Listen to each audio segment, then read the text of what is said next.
What's going on, you guys? My name is Rayge, and we are back today with a very exciting update here from regards to the Escape from Kyln event starting tomorrow. We actually have the official confirmation here of the milestone rewards that are going live tomorrow. So that way, if you guys are interested, we're going to be deep diving that, as well as hopefully make the most out of this information to plan ahead of time, so you know if whether or not this is an event that you want to be investing your resources into, right? So big shout out to all the envoys and content creators, because this information now becomes live for us to preview and plan in accordance. So let's get right to it. First and foremost, take a look at this. These are the confirmed rewards now in the milestones here, as you can see. And it was really nice to review about this is the fact that there's plenty of Gwenom shards to go around. There's lots of gold and training mats, even some crimson gear available as you work your way top down, especially in the higher level of the source, the cells. But now we also have official confirmation of where the biggest reward, being the diamond Gwenoms, are landing, right? So if you zoom in here, take a look at this. Milestone 40 is going to be awarding you the one diamond here at Gwenom, and then the next diamond 2 is going to be located on milestone 43, which is cell 43. And then finally, if you are able to go through all the way and complete the event fully, it is going to be cell 46 being at the very end here for the 3 diamond of Gwenom. Now, very achievable, but you know, if you have a wide roster and you've already invested in lots of characters. But there are some really good findings from all the content that's been circulated, so hopefully you guys make the most of this information. But it looks like there's some really big facts.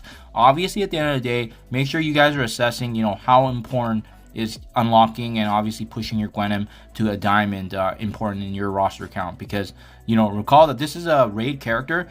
She is a very good character. Obviously can have some value in Dark Dimension, but aside from raids, aside from Dark Dimension, you know, how important is she in your roster? That's the decision you got to be making, because there's a lot of investment to be had if you want to push beyond that milestone 40, which I think is going to be what separates from the highly engaged free-to-play folks, but as well as those light spenders, dolphins, and even potentially whales and krakens are going to have issues, especially reaching that final cell 46. Now, I'm super excited though, because this is always a great, fun game mode.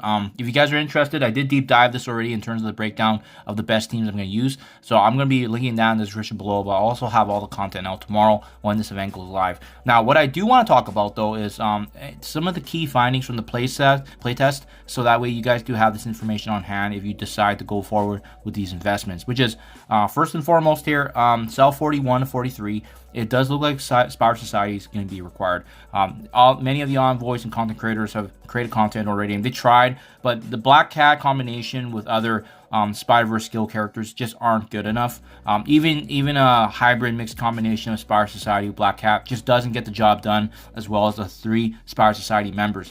Now, mentioning that here, as you can see in the screenshot here provided by Dorky Dad's video, you actually do need Penny Parker as well, combined with obviously Pav, the event that starts today, and obviously Peter B. Parker. So it means you may have to actually already spend a bit even to unlock Penny right at the very beginning, so that way you can actually use and bring her up.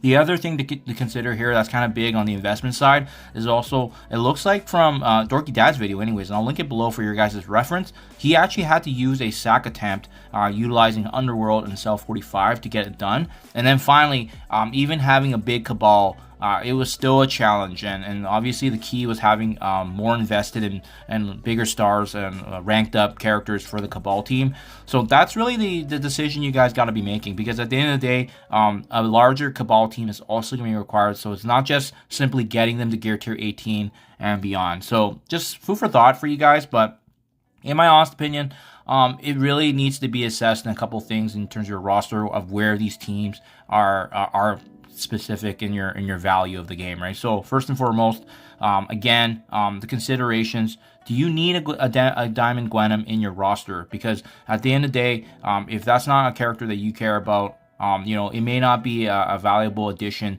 into your roster, especially for all the given resources that we just mentioned. Obviously, it's very fun and engaging to complete all the content, but this is going to be a huge resource sink if you're not careful and you're just focused on getting the free diamond. Well, that could actually hinder your progression of other characters as well. How much does Spider Society and Cabal mean to you and your roster? And I don't mean, I'm not against the building Spider Society by any means, because we're going to need them for the next new raid addition into the game. We're going to need Spider Society for the Incursion 2.3 raids, but you don't need all of them at Gear Tier 18 to get the job done, as we've seen with all the previous raid teams in Mystic, Tech, Mutant, and even the new Hive Mind team for Bio, right? We've seen historic success at Gear Tier 16 and 17. This is going to be the reason if you want to bring them up all the way to the max, you get some huge value here for raids. But if that's not important to you and you're just simply trying to get the event done, that's something you need to think about here, especially given how prominent these resources are going to be. And guys, remember, just to have fun. This is a awesome game mode. It's one of my favorites that we've seen being released. I'm glad they brought it back since January. But yeah, hopefully this video is insightful and give you guys, what you want to be reviewing in terms beforehand this event going live. So hopefully this helps you guys out. I know personally for myself, anyways, being free to play, I'm probably gonna stop at cell 40. I'll document that. I think that's gonna be a really good challenge, especially if I can actually hit that 1 diamond for Gwenom. It's gonna be a really meaningful reward, and also I do believe cell 40, maybe cell 41 is probably going to be the highest limit a highly engaged free-to-play member can do, unless they're ready and willing to invest in, obviously, the Spire Society team at Gear Tier 18, and assuming you're unlocking Penny Parker right at the very beginning as well, right? So hopefully this helps you guys out. Let me know what you think in the comments below. Thank you for your time as always, and I'll catch you guys in the next one.